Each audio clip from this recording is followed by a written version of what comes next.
Hello friends, welcome to the third episode of FAQs. We again have with us Shri Ashish Johri ji from Ujjain, Madhya Pradesh. आपका स्वागत है जौहरी जी। अच्छा तो हमारे second episode में हमने ये पता लगाया था कि जब एक पब्लिक प्रोग्राम में आप फेस करते हैं दोनों आस्तिक और नास्तिक लोगों को, तो आपने किस प्रकार से एक साइंटिफिक अप्रोच से नास्तिकों को आना चाहिए with an open mind to Sahaja Yoga, ये हम समझते हैं। अब तीसरा प्रश्न वो इस प्रकार का है कि चलो मान लिया नास्तिक लोगों को आपने कह दिया कि आप ओपन माइंड रखिए no, what about those who are astics in a sense that there are people who do believe in God, बहुत अच्छी है, बहुत स्ट्रांगली बिलीव करते हैं और अपने स्वयं के कुछ ना कुछ परंपराओं से जुड़े हैं, वो लोग पूजा पाठ करते हैं, उनके भी कोई शिव जी को मानते हैं, कृष्ण पूजा करते हैं, बहुत विभिन्न तरह के हैं एंड काफी कट्टर भी होते हैं वो लोग। तो ऐसे में उन लोगों को आप क्या बोलेंगे, कैसे आप सहज होगा उनसे आप इंट्रोड्यूस कैसे करते हैं? Over to you. सबको मेरा फिर से नमस्कार। जैसा कि हमने पिछले एपिसोड में बात की थी कि वो लोग जो ईश्वर को नहीं मानते हैं, तो उसी कड़ी में अब हम इस पे आ रहे हैं कि जो लोग ईश्वर को मानते हैं तो उनको सहयोग क्यों करना, और क्या वो चीज़ है जो सहयोगा को अलग करती है और क्यों ज़रूरी बनाती है। तो इस कड़ी में सबसे पहले तो मैं ये बताना चाहूँगा बहुत स्पष्ट तौर पे कि ये जो भी मैं जवाब दे रहा हूँ ये मेरे सहयोगा के 19 साल के मेडिटेशन के एक्सपीरियंस के आधार पर हैं।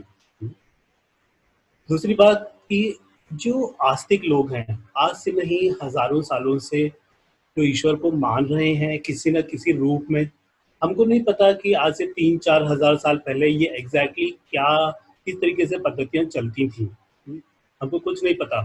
मगर एक बात तय है कि ईश्वर को मानने वाले लोग जो हैं उन्होंने भी आज ये दुनिया जो इतनी खूबसूरत और जो इतना सब कुछ नज़र आ रहा है वो सब इन्हीं लोगों की देन है। इसमें बहुत मैक्सिमम कंट्रीब्यूशन जो है वो आस्तिक लोगों का ही रहा है।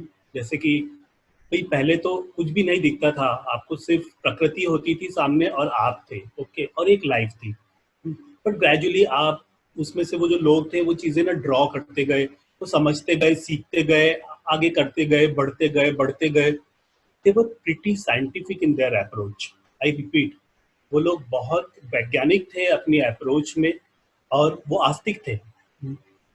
तो हमारे यहाँ होता क्या है कि आस्तिकता को कहीं ना कहीं उस बात से जोड़ दिया गया कि अरे ये अपनी अप्रोच में साइंटिफिक नहीं है। ऐसा बिल्कुल नहीं है, रादर ऑन द कॉन्ट्रेरी, जो आस्तिक व्यक्ति है वो तो बहुत वैज्ञानिक अपनी अप्रोच में होगा ही होगा, क्योंकि वो जो ईश्वर नहीं दिख रहे हैं वो उनको मानता है और कुछ ना कुछ वहां से सीख के उसने ना दुनिया में अप्लाई कर रहा है, वो अपनी लाइफ में अप्लाई कर रहा है प्रैक्टिकल जीवन में। समझने वाली बात इसमें ये है कि हम जो जीवन जी रहे हैं, हमको इसी जीवन को और वैज्ञानिक तरीके से जीने के लिए, अपने जीवन को आसान करने के लिए हमें सहयोगा की आवश्यकता है। सहयोगा परमात्मा से मिलवाने की एक पद्धति है। मिलवाना यानी इन द सेंस क्या ये चीज़ है, परमात्मा को सबसे पहले तो शांति के तौर पे माना गया है। परमात्मा यानी शांति, एकदम शांति। कोई व्यक्ति जब मरता है तो उसके लिए प्रार्थना की जाती है कि परमात्मा इसकी आत्मा को शांति दीजिए। अब यही शांति अगर हमको जीते जी मिलेगी तो ये कितनी स्वर्गीय होगी, इसकी हम कल्पना भी नहीं कर सकते। और सहज मेडिटेशन ये शांति देता है। समझने वाली बात अब इसमें यह भी है कि ना अब इसमें वैज्ञानिक अप्रोच कहाँ से बीच में आती है, क्यों आती है। शांति यानी जो पीस ऑफ माइंड है, ये पीस ऑफ माइंड है जो कि आदमी को क्रिएटिव बनाता है, लाइफ को बर्थ लिविंग बनाता है। और जो नई चीज़ें, खूबसूरत चीज़ें हो पाई हैं वो शांति से ही हुई हैं।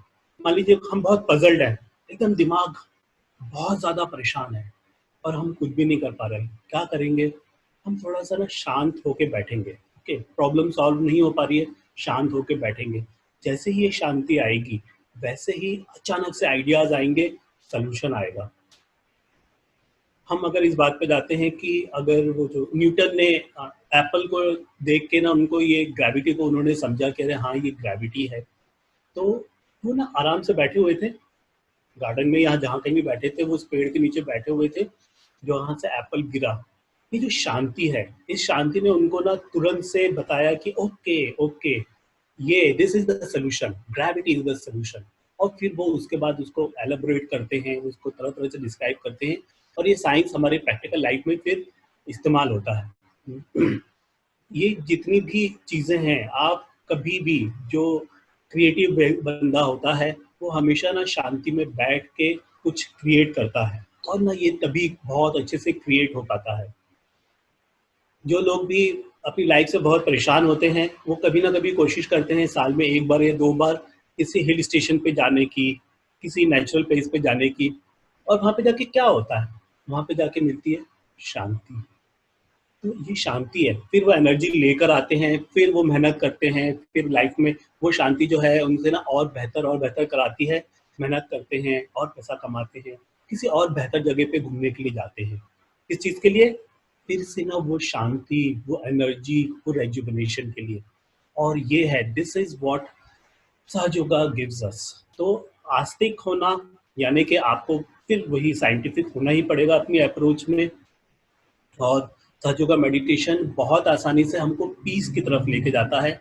जीवन में सब कुछ वैसा ही है, हमारा सराउंडिंग भी वैसा ही है, हमारी नौकरी, हमारा बिजनेस भी वैसा ही है, संघर्ष भी वही है, मगर जो पीस ऑफ माइंड है हमारे अंदर वो गहन होता जाता है, गहन होता जाता है। और यही हमको ना ईश्वर के और नजदीक लेता जाता है। इसके लिए जो आस्तिक लोग हैं उनसे निवेदन है कि आपकी जो भी पूजा पद्धति है, मगर सहज योगा मेडिटेशन ये एक छलांग है, छलांग इन द सेंस कि ना this is a leap of the mankind, और this is breakthrough in the consciousness. ये ना बहुत बड़ी छलांग है। और हम जो ईश्वर को मानने वाले लोग हैं, अब ये समय आ चुका है कि हम इस बात को समझें कि ये breakthrough in the consciousness क्या है, और ईश्वर तक ना कैसे अब जल्दी से पहुंचा जाए, जीते जागते। Over to you.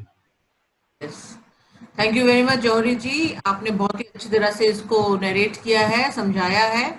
आशा करती हूँ हमारे दर्शक भी इसको सुनेंगे और समझेंगे, अपने सटल बॉडी को, कुंडलिनी शक्ति को, चक्रों को, जो हमारे पूरी पद्धति है, और ये जो छलांग की बात आपने की है वो लगाएं, और हम सब लोग एक नई दिशा की ओर जाए, द न्यू डॉन टुवर्ड्स सतयुग, द गोल्डन एरा। इसी के साथ आज का हम समाप्त करते हैं। Thank you very much. जय श्री मान।